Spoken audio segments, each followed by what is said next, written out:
congresista Daniel Salaverry. Y lo invitamos a que nos pueda exponer sobre el proyecto Línea 2, fundamentalmente sobre el cumplimiento de obligaciones contractuales del concedente, el estado situacional del proyecto y las controversias presentadas durante la ejecución del mismo. Tiene la palabra el señor ministro Bruno Yuffa. Sí, muy buenos días, muchas gracias, presidente. Señor congresista del Castillo, muy buenos días, ¿cómo están? Efectivamente voy a hacer una presentación de lo general a lo particular. Es una muy buena oportunidad también para ir quizá un poquito más allá de las preguntas puntuales. Es una oportunidad para dar a conocer los lineamientos generales del metro. Hay información muy precisa para que se tenga una más clara información alrededor de esta importante obra. Empezamos entonces. Al comienzo me gustaría presentar los datos generales del proyecto. Este es un proyecto que se firma, una concesión que se otorga en abril del 2014. Es una APP integral, ¿no?, donde se da el diseño, el financiamiento, la construcción, equipamiento, todo lo que se necesita para que el tren funcione. El concesionario es la Sociedad Concesionaria de Metro Línea 2 S.A., que está conformado por un grupo de empresas, dentro de las cuales se encuentra COSAPI, Salini Imperio, Iridium, Viala, Sociedad Gestora de Concesiones de Infraestructura, Hitachi Rail Italy y Ansaldo, que son unos italianos. Este es un grupo de empresas muy potentes en Europa, y localmente el grupo COSAPI. Como idea general tienen ustedes ahí el trazo de esta línea 2 que va desde Ate hasta el Callao, a la que se le adicionó el ramal de la línea 4 que va hasta el aeropuerto, como ustedes pueden apreciar en la lámina, en la pantalla. Toda la línea 2 es subterránea y además está diseñada, digamos, para una estructura tecnológica muy potente, digamos, de primer nivel. Es un metro costoso por los requerimientos que se le han hecho. Al ser toda la línea subterránea, evidentemente es mucho más costosa que una línea expuesta o como la línea 1. Son 80 kilómetros por hora la velocidad a la que puede circular este tren. Aproximadamente va a demorar 45 minutos entre el Callao y Ate, 90 segundos de intervalo entre trenes, 0% de gases contaminantes, y son trenes automáticos, como decía. En términos de tecnología es un tren bastante avanzado, no tienen conductor. La línea 2 pasará por 11 distritos y dará el servicio de transporte hasta 1.200.000 pasajeros, ahorrando hasta 90 minutos de tiempo en todo el recorrido. Es 1 hora y media de ahorro. De forma importante se va a ahorrar el tiempo acá. La línea 2 se interconectará con la línea 1, la línea 4 y las futuras líneas 3 y 6 con el metropolitano. Aquí es importante señalar que se está desarrollando, señores congresistas, un estudio integral para ver cómo funciona todas las líneas del metro, teniendo en consideración también algunas opciones de transporte urbano como el metropolitano. Seguimos con datos generales alrededor del contrato. La modalidad del contrato constituye una asociación público-privada de concesión cofinanciada de conformidad con lo señalado en el decreto legislativo 1012. El tipo de contrato corresponde al esquema Design, Finance, Building, Operate and Transfer. O sea, después de haber realizado toda la parte previa, se ejecuta, se financia, y después de operarlo por algunos años, se transfiere absolutamente todo. La infraestructura, como hemos señalado, es desde túneles subterráneos, estaciones subterráneas de pasajeros, inserción urbana de las estaciones, patios talleres, que es donde se realizan todas las noches las obras de mantenimiento y eventuales reparaciones a los trenes, y donde pernoctan los vagones, y zonas para la alimentación eléctrica, que es la fuerza detrás de la energía, digamos, vinculada a los trenes. El material rodante, propiamente los trenes, es de tecnología GO4A sin conductor. Son 42 trenes en total, 35 para la línea 2 y 7 trenes para el tramo de la línea 4. A nivel de inversiones, este es un proyecto que totaliza 5.346 millones de dólares, incluyendo el IGB. Es importante señalar, muy buenos días, es importante señalar las características generales también de las estaciones. Las estaciones tienen, como pueden ver en pantalla, una configuración, son subterráneas y corresponden a una obra que se le conoce como cut and cover, que es básicamente hacer un hueco, bajar, tapar nuevamente para que se pueda seguir operando en la ciudad y construir debajo toda la estación. A diferencia de otras formas de abordar la estación con, digamos, entradas independientes para abordar abajo. Estas estaciones son, como se pueden apreciar, digamos, están contempladas para el flujo que se está estimando de pasajeros, evidentemente, y tenemos un pequeño video para que visualicemos el método constructivo de la estación. Esto va a ser importante para las siguientes explicaciones que vamos a hacer. Si pueden pasar el video, por favor.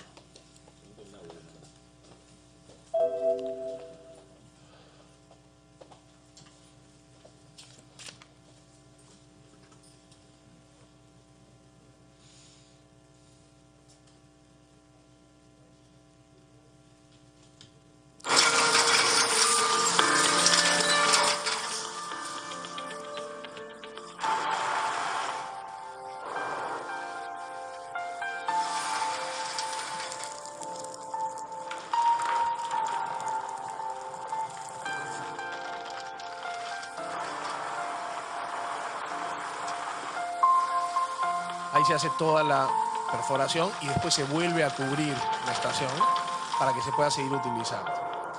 Eso es importante porque implica toda un área de estación con la que se va a tener que trabajar a nivel de expropiaciones, de liberación de interferencias, etc. Sí, exactamente. Se sigue trabajando abajo mientras ya se ha cubierto, ¿no? Ese es el método tradicional constructivo de los túneles, a diferencia de la tuneladora, ¿no es cierto? Esa es la tuneladora. Son dos métodos constructivos diferentes. En este momento estamos usando solamente el primer método, que es el austriaco, que permite un avance, es el método, digamos, mucho más tradicional, a diferencia de la tuneladora, que es algo muchísimo más sofisticado. La tuneladora se está utilizando para otros tramos que aún no se han comenzado, pero está planificado el uso de dos tuneladoras diferentes. Una interrupción le pido. Por supuesto, por favor. En la zona de ATE, donde he empezado el trabajo ya no sé cuánto tiempo, como 2 años creo, no están utilizando este método, evidentemente. La tuneladora no. No, ni tampoco este abierto de austriaco, porque han cerrado la carretera y si usted pasa por ahí solamente hay un carril para que pasen todos los vehículos que vienen como en 6 carriles. Entonces es el atracón del mundo de ida y de vuelta. Entonces ese método no se está usando, por lo menos en ese espacio, ¿no? Entonces, y supongo que ya han reiniciado las obras, ¿no? Creo. Ya, Sí. ya han retomado. Entonces sería bueno que el sector sugiriera a los constructores, ¿no?, que haga esta corrección, porque realmente es insoportable, es inaceptable, diría yo, que no hayan, claro, plantean un método, pero ya en la práctica vemos que en ese punto no lo están aplicando. Sí, más adelante vamos a explicar las razones por las cuales se trabó o se desaceleró significativamente el proyecto y cómo se ha solucionado eso en los últimos meses. Pero, digamos, más allá de eso, solo hay dos métodos constructivos. O entras a hacer el tradicional, el austriaco, que vas cavando, o entras con la tuneladora, que es mucho más automatizado y rápido, ¿no? Aquí quiero presentarle algunos conceptos claves para dimensionar cómo se desarrolla la fase constructiva de este gran proyecto y eso cómo se vincula con el contrato y a su vez con las discrepancias que han ocurrido para poder estar en un arbitraje, ¿ok? digamos, hay un mix de conceptos aquí que quisiera destacar. Porque el arbitraje está sustentado en una posición de el concesionario que no es completa desde el lado del Estado. ¿Ok? Entonces aquí tenemos que entender qué es lo que se necesita para poder avanzar en la obra y qué cosa significan retrasos reales de la obra. Para eso queremos presentar tres conceptos claves, que son las áreas de la concesión, la liberación de interferencias y la aprobación de los estudios de ingeniería. Las áreas de la concesión, ya, esto da pie a la siguiente lámina, que es el plano general, donde, digamos, visualizamos lo que puede ser el avance del proyecto. Para que el proyecto avance se tienen que dar tres cosas: entrega de áreas, tener los expedientes de ingeniería aprobados, los estudios técnicos aprobados, y tener los permisos municipales. Se tienen que dar las tres cosas para poder avanzar. Con estudios aprobados, sin haber entregado áreas, o cualquier combinación que haga ausente alguno de estos tres componentes, simplemente no se puede avanzar. ¿Ok? Entonces, para hacer la historia corta, el hecho de eventualmente no tener un estudio de ingeniería aprobado no supone, no es un mensaje claro de que se está demorando la obra. La obra se demora por la ausencia de alguno de estos tres componentes.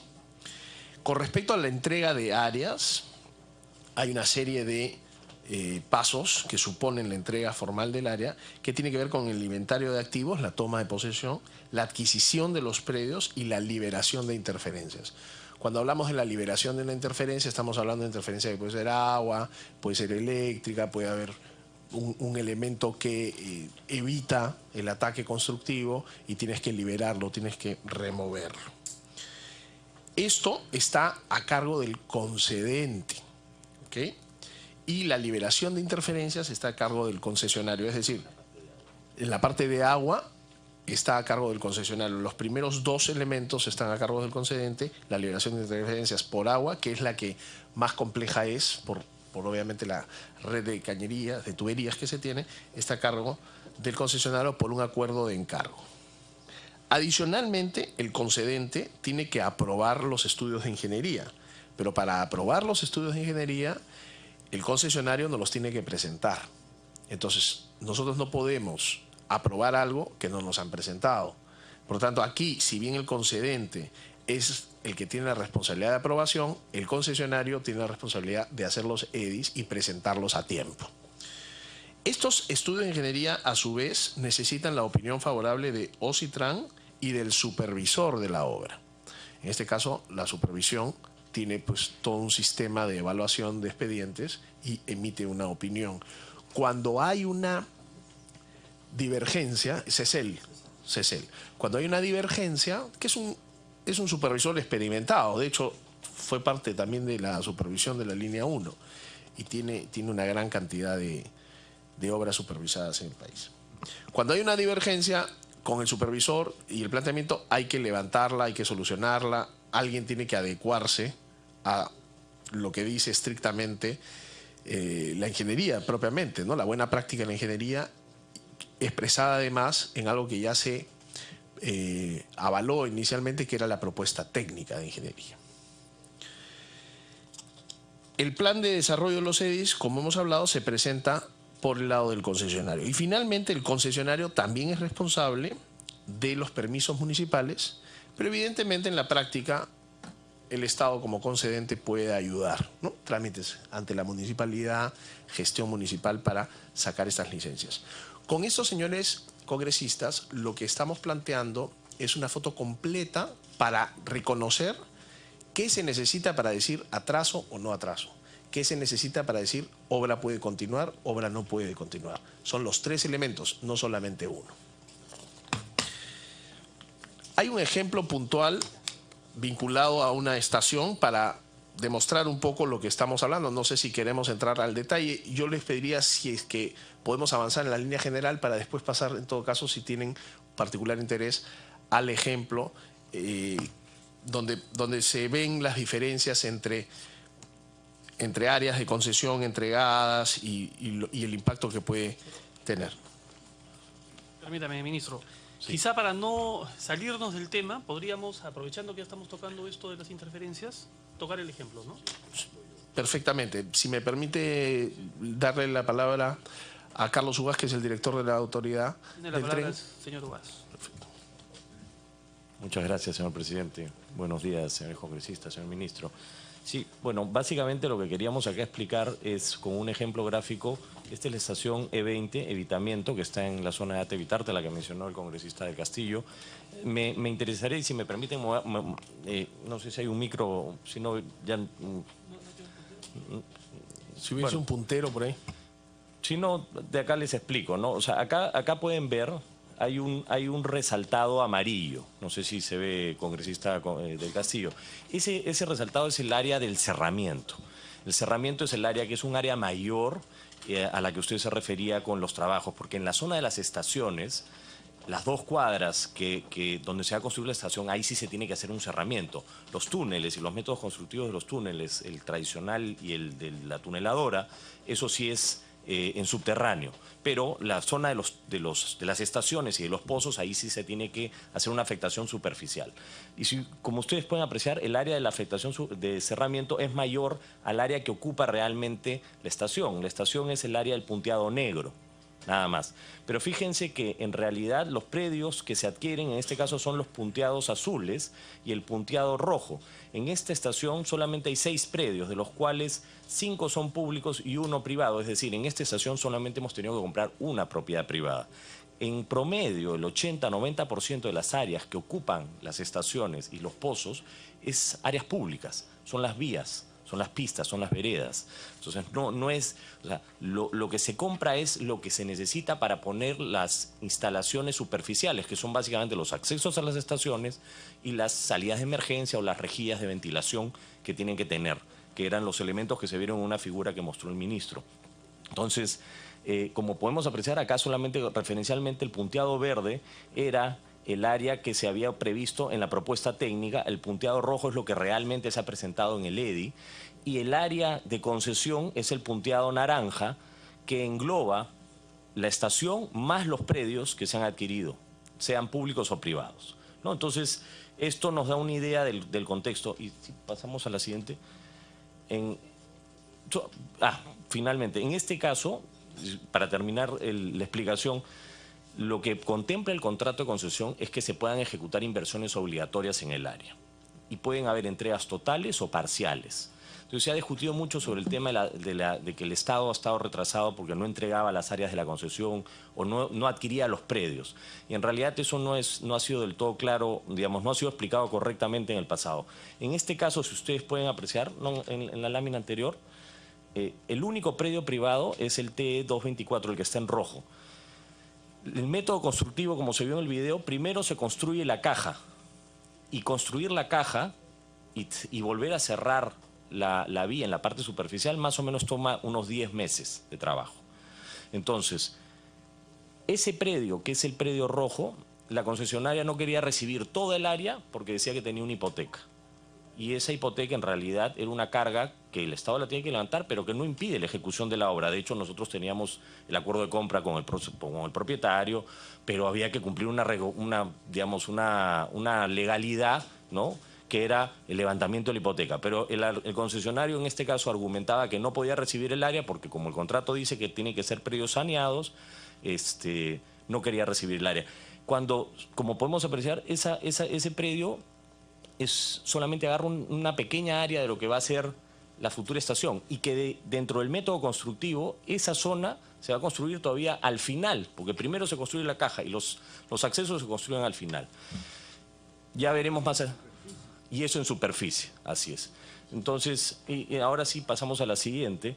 Acá vemos, como ya mencionó el ministro, la liberación de interferencias. No hemos tenido que remover redes de agua potable, de comunicaciones, alcantarillados, en este caso un canal de agua. Ahí podemos observar que esto es el cruce de la vía de Evitamiento, ¿no es cierto?, con la carretera central o la avenida Nicolás Ayllón. En este caso, efectivamente, hubo un problema de un cerramiento excesivo, porque efectivamente cuando el proyecto estaba trabado, la concesionaria recibió el área y la tuvo cerrada, en este caso en particular, durante más de un año sin hacer obras, ¿no? Entonces eso ya cambió, ya la situación, ya la obra ya comenzó en esta estación, ¿no?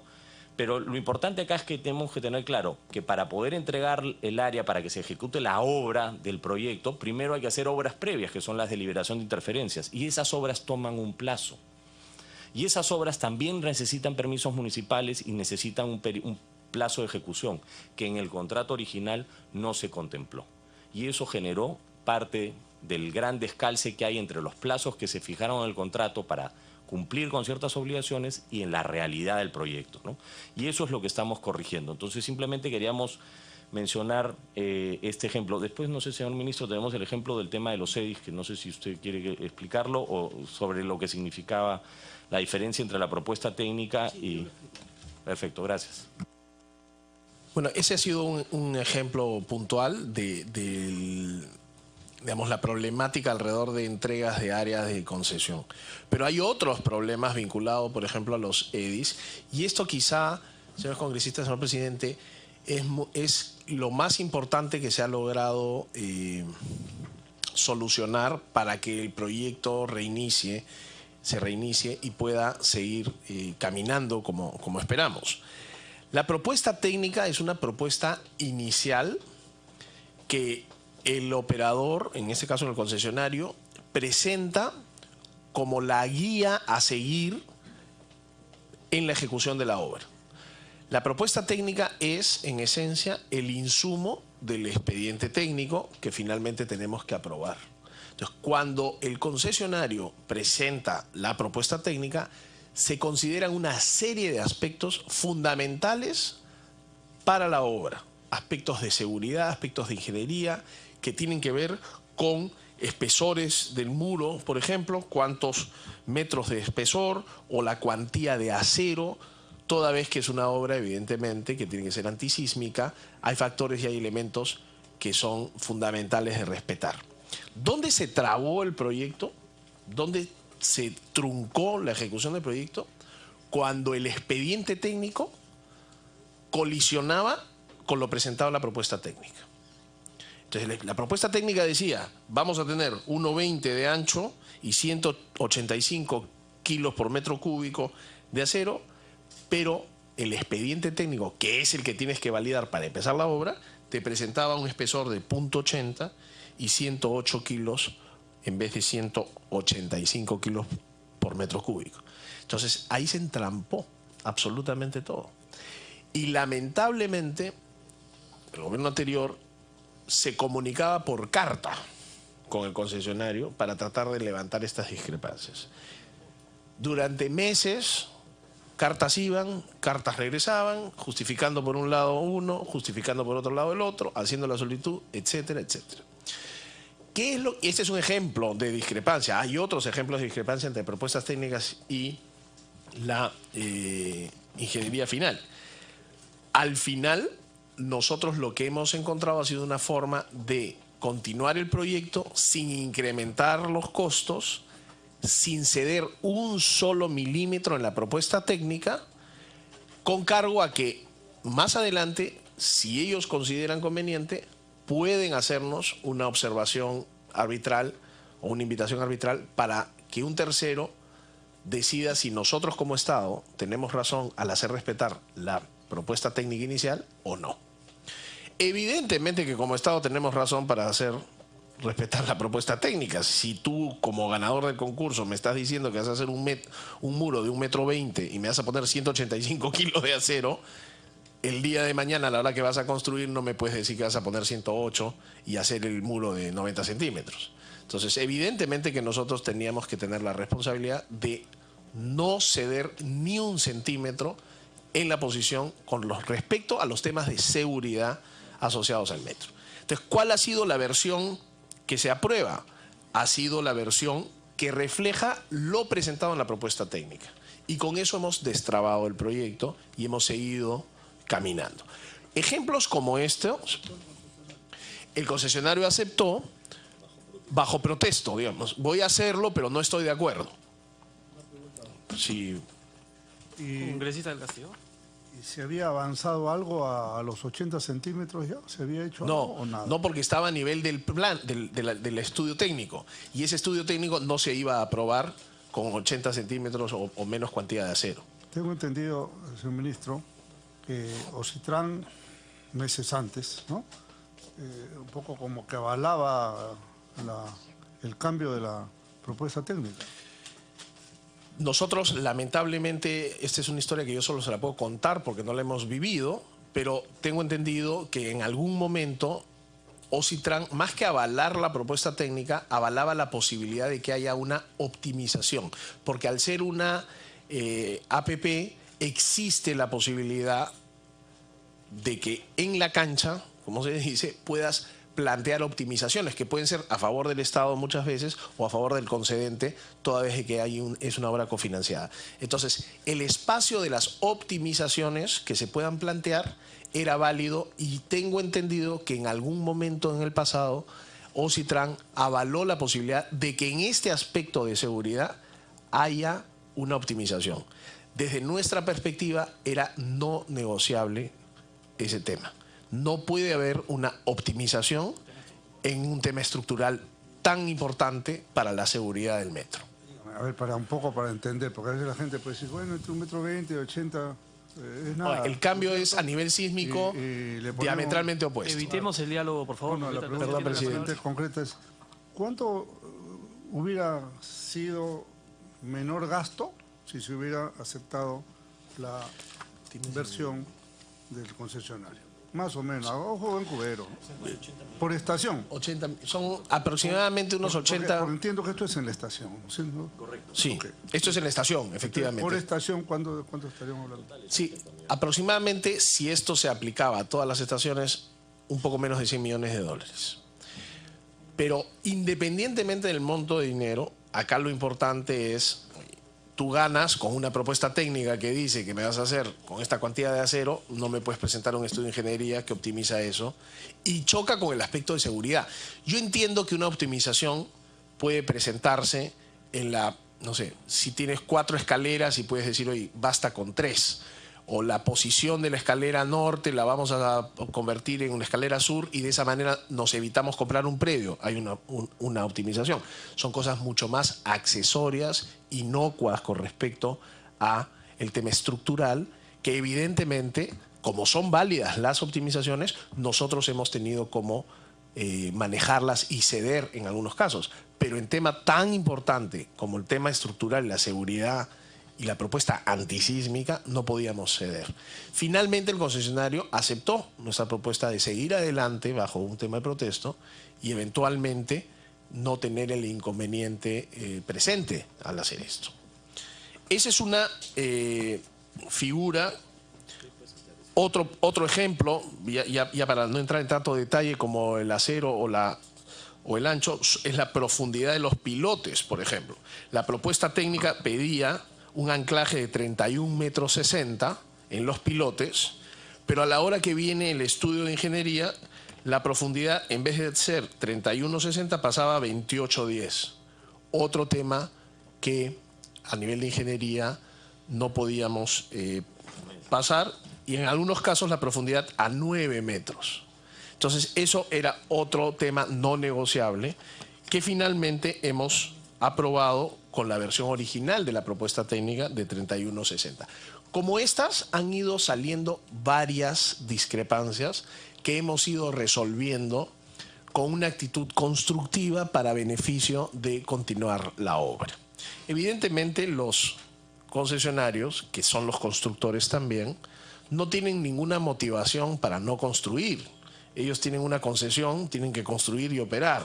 El tiempo pasa y evidentemente tener una obra parada para ellos tampoco es muy atractivo. Por lo tanto, el tiempo era un factor que juega a nuestro favor y nos ha permitido encontrar esta solución para reactivar el proyecto.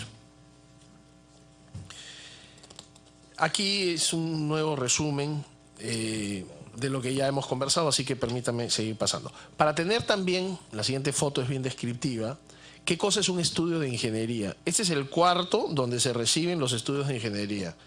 En la mano derecha está la foto de un solo estudio de ingeniería. Son 120 en total los que se tienen que revisar y aprobar. Pero miren ustedes la cantidad de documentos que implican. tener los estudios de ingeniería. Entonces es un trabajo realmente titánico de supervisión de los expedientes técnicos que toma tiempo. No es un plano muy sencillo de leer, es un plano bastante complejo con muchas propuestas técnicas. Permítame, presidente, pasar ahora a describir el estado del proyecto a la fecha, al 28 de julio, perdón, del 2016, y un recuento de cómo estamos. Cuando nosotros entramos a julio en el gobierno, a julio del 2016, del total de EDIs presentados, que eran 120, a julio del 2016 se habían presentado 44 y se había planificado haber presentado 69, o sea, ya a julio del 2016 había un retraso importante. De los 120 EDIs, solo se habían aprobado 14 de estos 44 presentados, los demás tenían discrepancias y muchos de estos 14 estaban asociados a material rodante, temas eléctricos, no tanto de ingeniería, porque estaban ciertamente entrampados en los problemas que estábamos presentando. A nivel de las áreas de concesión liberadas de interferencias, el proyecto demandaba 73 áreas de concesión, solo se habían ejecutado 12 de ellas, teniendo a julio del 2016 un cronograma de 32, o sea, un retraso importante. De 545 predios, solo habían ejecutado 249 sobre una referencia de 414 para esa fecha. Y áreas de la concesión entregadas propiamente, de esas 63, solo 6 se habían tenido. Aquí viene una estadística que refleja lo que acabo de presentar, tanto de adquisición de predios como de liberación de interferencias en las diferentes etapas constructivas del metro. Por favor. Solo para hacer presente que ya contamos con el quórum